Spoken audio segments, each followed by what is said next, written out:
Hey boys and girls, this is Mr. Slates coming to you, and we are ready to start Logic of English Lesson 7. We're going to start out with a phonogram review today, and I want to remind you that we want to be doing these to the point where it becomes so automatic, we don't even have to think about it.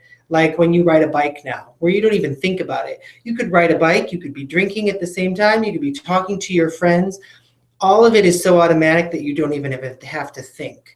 So I'm going to say the sounds today, and I want you to repeat them so we make sure that they are completely accurate. You ready? Say oi that we may not use at the end of a word.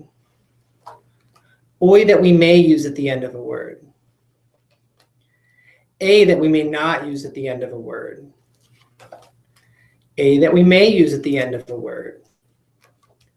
Say R. Oo, o. Oo, o. Ch, k, sh. Or. E, a. E. K.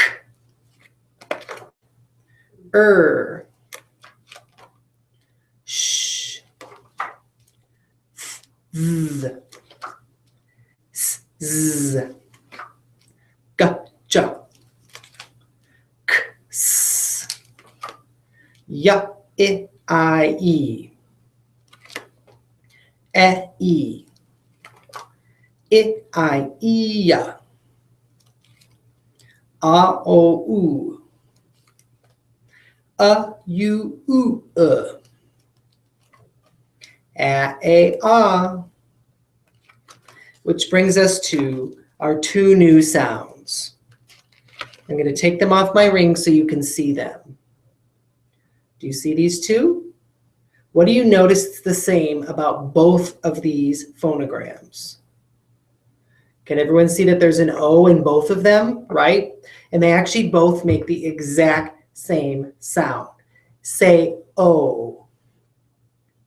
Now let's talk about the difference between these two. This is the O that may not be used at the end of English words. So say O that may not be used at the end of words.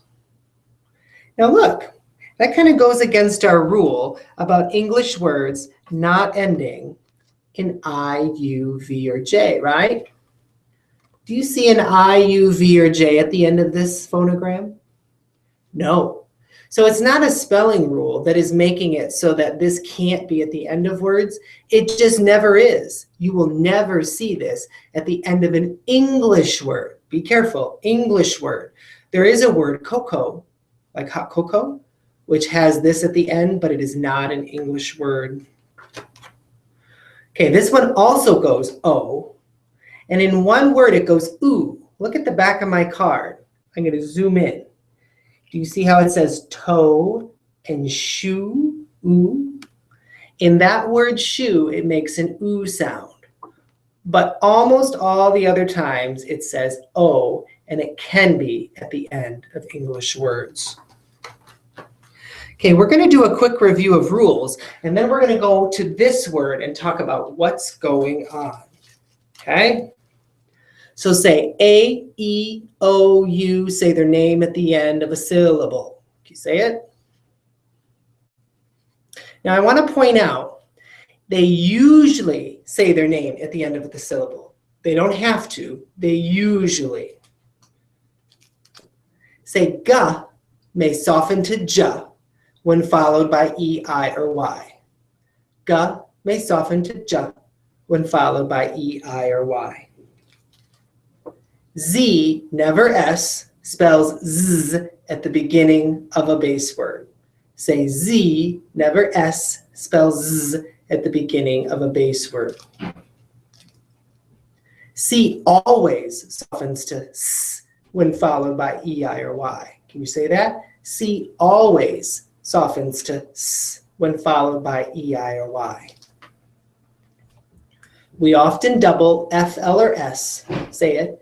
We often double F, L, or S after a single short or broad vowel, after a single short or broad vowel, at the end of a base word, at the end of a base word. Now notice the word is often. which for those of you that don't know what that means, that doesn't mean always. It means often, quite a lot. Last one. English words do not end in I-U-V-J. Say it. English words do not end in I, U, V, or J. Now, we're going to go to this word and talk about what's happening. Some third grade students found this word in one of their textbooks, and it's the word gallery. Gallery. And they came to me about our Waldo rule. Because if you remember right, we talked about in the Waldo rule that A can say ah when it's at the end, but it also can say ah after a W and before an L. And so their question was, why is this gallery and not gallery, the third sound? So we need to talk about what's going on in this word. Well, here's what's going on. Let's look at the back of our rule, our Waldo rule. See if you notice the word always. It says, when a word ends with the phonogram A, it says ah. A may also say ah after a W or before an L. Now question, did it say A may always or A always says ah after a W or before an L? No, it never said always. It said may, and may means might or most likely, but it doesn't mean always. So in this word gallery, if I were to break it into its syllables, watch what I would do. Gal, ler, e. It's 3 syllables. Gallery. So this is going ah, it's not going ah. Now there's an L here. So all these third graders have all been concerned. It's not following the rule. It's supposed to go ah, right? Gallery. Now, it could be that a long time ago they may have called it gallery. But it didn't say on our rule that it had to say ah. It just said it may.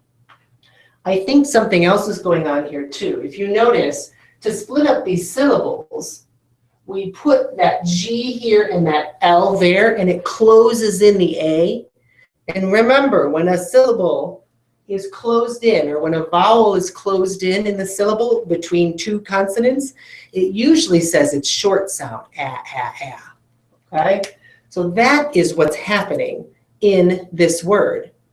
It doesn't say in the rule that they have to say ah, and which is why it's probably saying ah, gallery, gallery. Does that make sense? Okay, now you're going to watch a quick video on a new rule. And guess what? Oh my goodness. Makes me think of lazy again. Lazy schwa again. But this time, we're going to watch something specifically on the lazy O.